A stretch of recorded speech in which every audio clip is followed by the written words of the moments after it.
Did you know that although loud, outdoor tornado sirens are not designed to actually warn you guys when you're in your house? Sometimes you just can't hear them. Your vacuum, the TV going, kids screaming.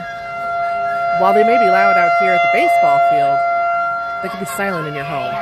And that's a huge reason why you're going to want to have multiple ways to receive tornado warnings. Your NOAA weather radio, apps on your phone, there's a variety.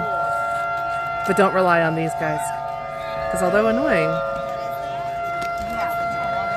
you're not going to use them inside. Stay safe, don't get twisted.